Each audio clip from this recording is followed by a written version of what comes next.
Hello, I'm the Nostalgia Critic. I remember it so you don't have to. Remember in 1994 when Stargate came out? For those who don't, the build-up was incredible. All they showed was this magical gate that could teleport people to somewhere else. Where did they go? What did they find when they got there? You had to go see the movie to find out. Wow, I wonder what it could be. God, this is gonna keep me awake all night. I'm gonna see the movie right now just to find out. Holy crap, was that stupid! So what? Aliens invented the pyramids? Are you nuts? Yeah, all those Egyptian morons with their brilliant, groundbreaking designs, they had nothing to do with it. It was just aliens. And the ruler of the known universe is that chick with the dick from the crying game? Blow me! It's the last time I ever watch a movie by these jokers again. Say, you remember in 1996 when Independence Day came out? It was done by the same idiots who did Stargate, but look, all it showed in the advertising was the White House getting blown up. That's it. Nothing else. Whoa, how the hell does that happen? This movie must be good. I mean, sure they messed up with Stargate, but maybe this will be a good one. Besides, I've just gotta know how the White House blows up. I'm gonna go check it out right now. Son of a bitch! This movie's even worse than the last one! So what? The President of the United States gets in a jet to fight off aliens? Are you high? God, that's it! I'm done! I am never watching another movie by these morons ever again! Ever!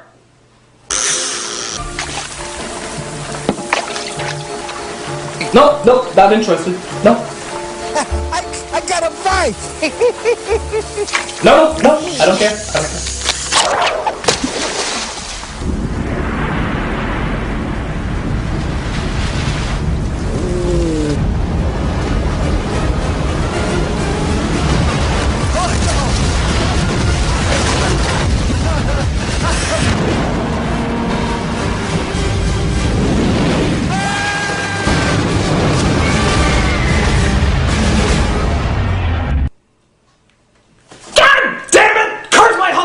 Destruction! Alright, so even though the filmmakers made two horrible movies before, Godzilla hooked us all in with its clever advertising. How? Because they never showed the monster. You had to see the movie in order to see the monster. So advertisers thought up the brilliant strategy of describing the monster for us, like vehicles that said his foot is as long as this bus, or billboards that said his head is as big as this sign. It was downright genius. Alright guys, so you suckered us in yet again, but please, can you try and give us a good movie this time? I mean, it's Godzilla! It can't be that difficult to make something that's just so unentertaining. Oh, you shit-knockers! You did it! You actually did it! You made Godzilla even less credible than it already was! Somebody give these douchebags an award for sucking! Ass! So if I had to sit through this pile of dino droppings, I figure you ought to share the pain with me. The film starts out with, oddly enough, a monster attacking the Japanese. Haven't seen that before.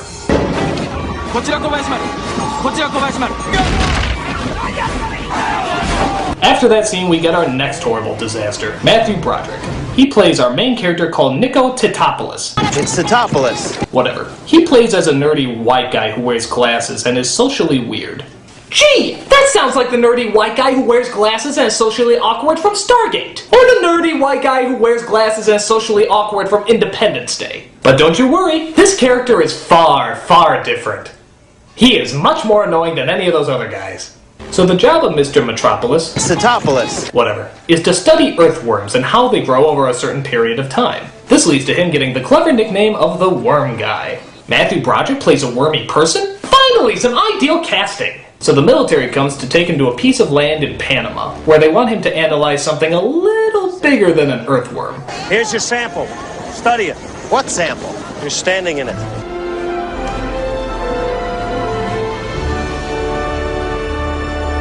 They want to analyze the footprint of a giant chicken?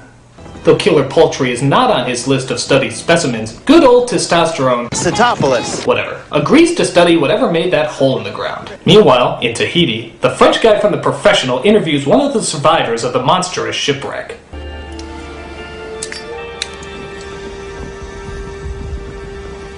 Whoa, a lighter. I've seen giant radioactive lizards the size of the kingdom, but a lighter? That gets my attention. What did you see, old man?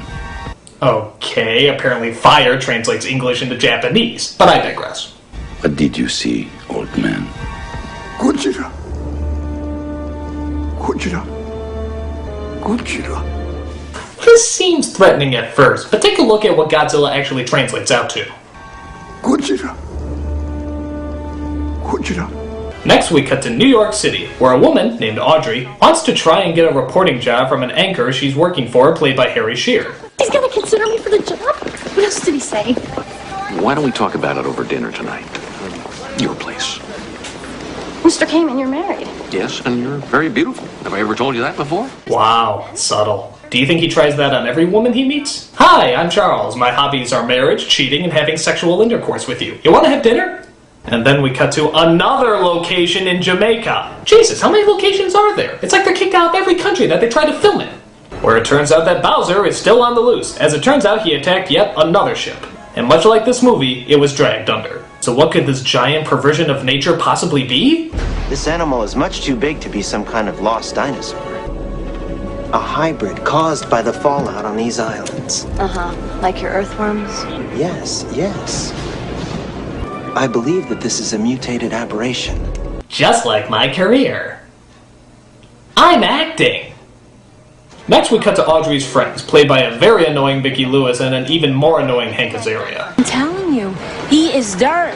He's a douchebag, gutter slime, dog crap, puke chunks. Hey, I'm eating. You don't see I'm eating? Come on, I'm trying to be old New York here. Bada bing, boom, bam, and jets and stuff. She's suddenly distracted when she sees Mr. Tapdancelis, Cetopolis. whatever, on the TV screen. Seems to be unusually tight security around the crash site, possibly because of the military. While that's going on, we see the mayor of New York and his aide appeasing the city.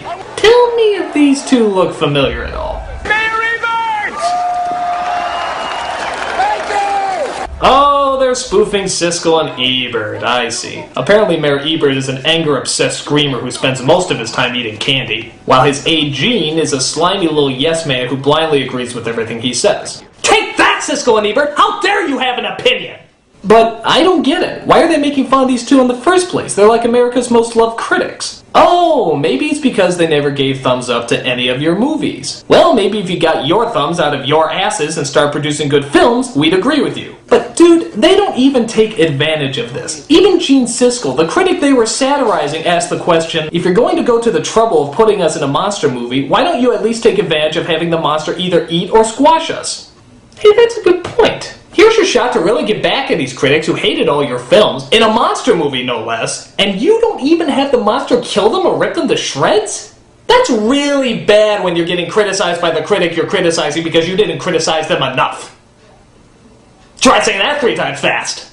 But the director's not the only one preying on the innocent. Godzilla finally arrives, showing his face in New York and running a prehistoric muck. Look out! It's Cloverfield, and it's 8 years early! So he romps and stomps and even goes past a news station where voice actress Nancy Cartwright sees him walk by.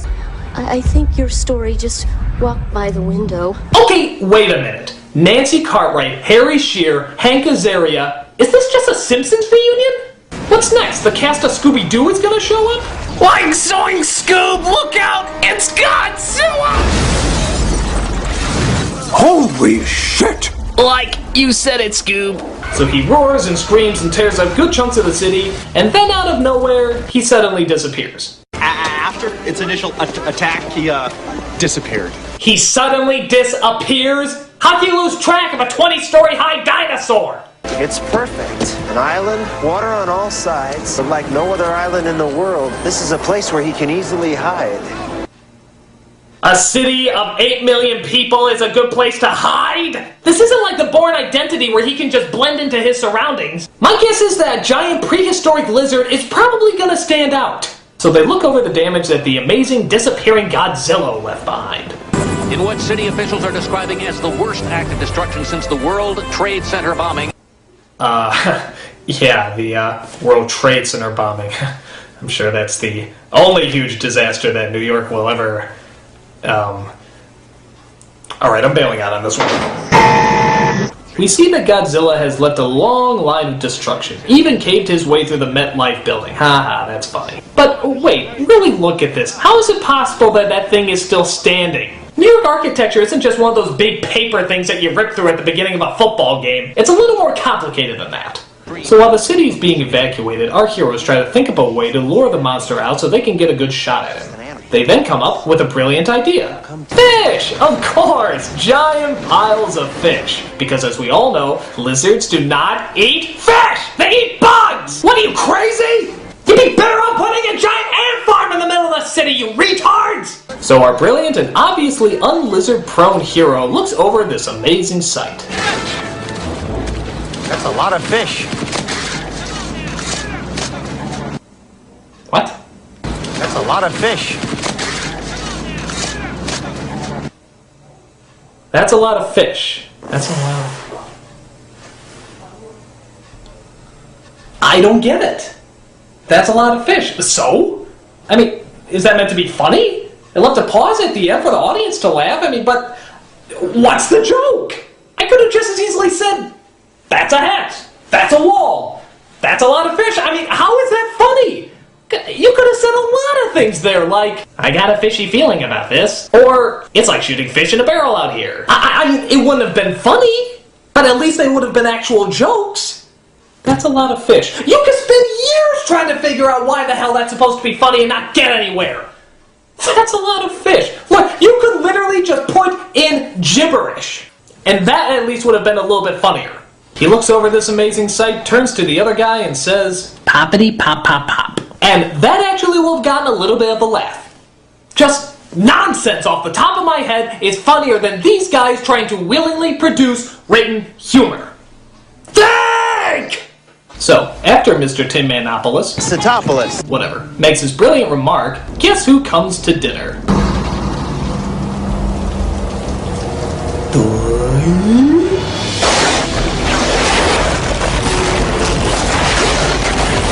Wow, I guess Bugs Bunny is lost again. I knew I should have taken that left turn at Albuquerque. No, it's the poorly computer-generated Godzilla in all his unconvincing pixelization. Did you get my good side?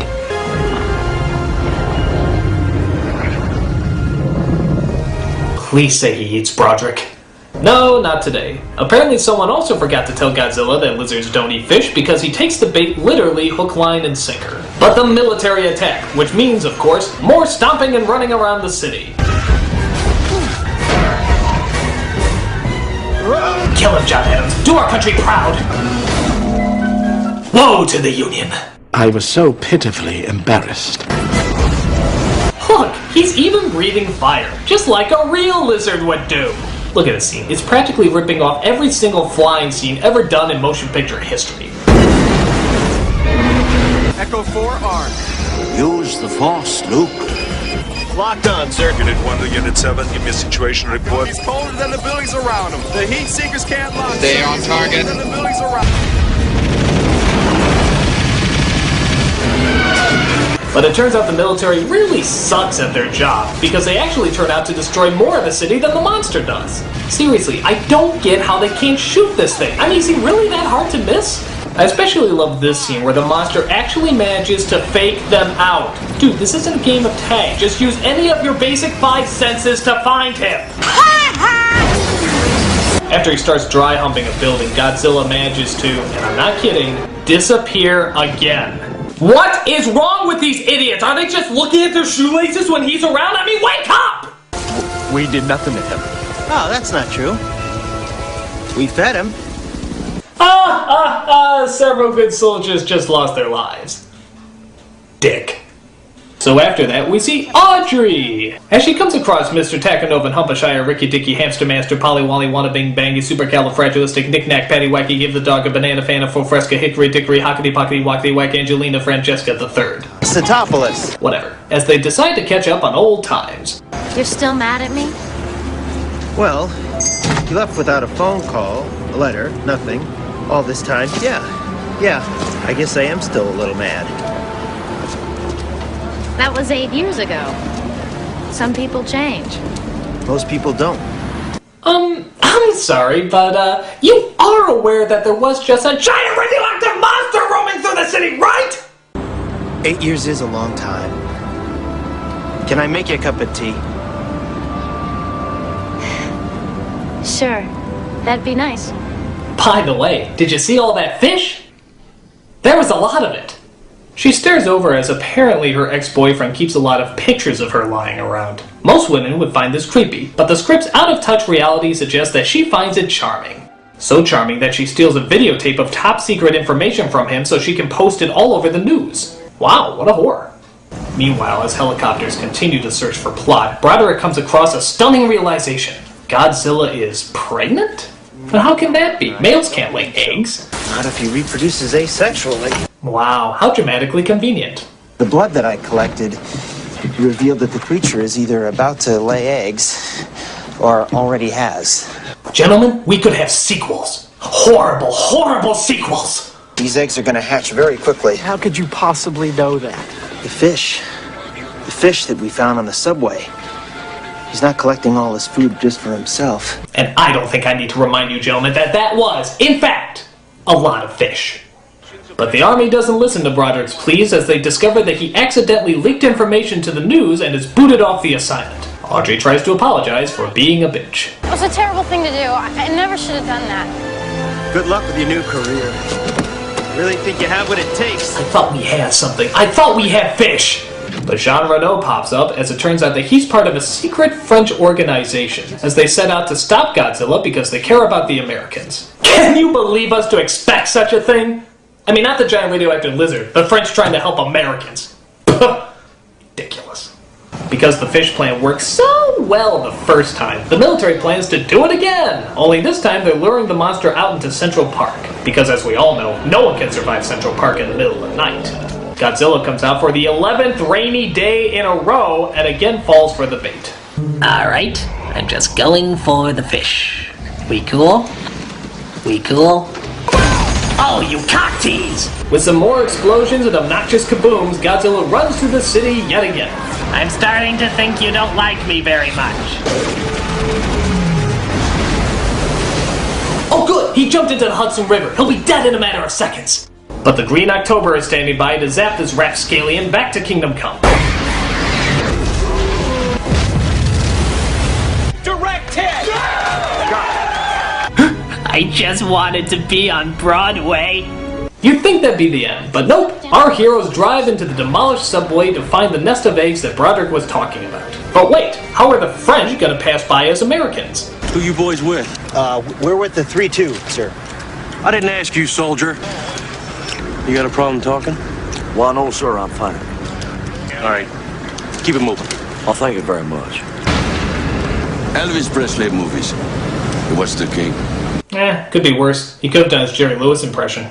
I just wanted to ride on the underground choo-choo with the wheels and the sparks and the lady! So they come across a destroyed Madison Square Garden where they make their discovery. Quiet, I think I hear fish. Faster than you can say green eggs and ham, our heroes come across a nest of Cadbury eggs from hell. But the eggs start to hatch, and rather than just shoot the damn things, the French do what they're best known for. Give up and scram. And this is the part of the movie I like to call, guess what part of Jurassic Park they're stealing from?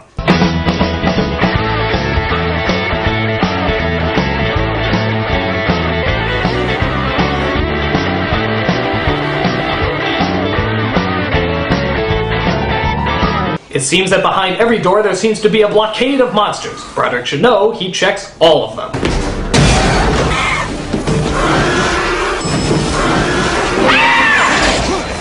Once again, the mystical gumballs of doom seem to give the monsters the slip, as they get out of the building just before the military blows it to smithereens. So this should be the end of the movie, right? No, because Godzilla actually resurrects himself back to life. Truly, he is the son of Godzilla. So this leads to yet another chase scene where our heroes race across the city in a taxi. Turn the meter off! Turn the meter off! You know, they outwit this thing just a few too many times. He breathes fire at them, they just turn around. He corners them in a tunnel, they just turn on their headlights. They get trapped inside his mouth. Hey, got a quarter? I know this is probably a bad time to mention this, but do you guys remember all that fish? Wasn't that something? So he gets tangled up in the Brooklyn Bridge as the military throw everything they got. Direct hit, but the target is still moving, sir. We'll circle around and fire again! Just blow shit up! It's all we know how to do!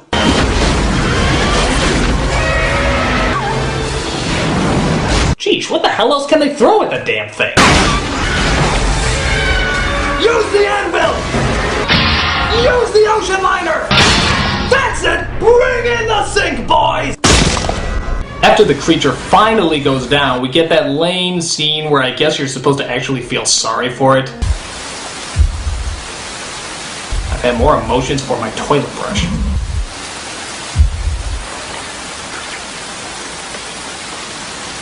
What have we become? I guess we'll never find out. Hooray! So Audrey and Titties get together, Jean gives Ebert a vulgar thumbs down, and even our French friend manages to say au revoir. Thank you for your help, my friend. Maybe one day I too can be fascinated by fish. And they all live happily ever after. Or do they?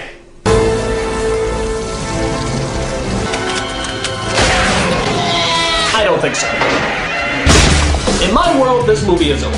Why? Because this movie bombed big time, finally bringing down that reign of special effects disaster movies that were, in and of themselves, disaster movies. True, the same director tried to lure us back with shitty movies like The Day After Tomorrow and 10,000 BC, but audiences are finally learning their lesson about avoiding this group's crap. And if by chance you think that their latest disaster movie, 2012, might finally be that one good disaster film you think they might make, just remember. God, I love that cartoon. I'm the nostalgia critic, I remember it, so you don't have to.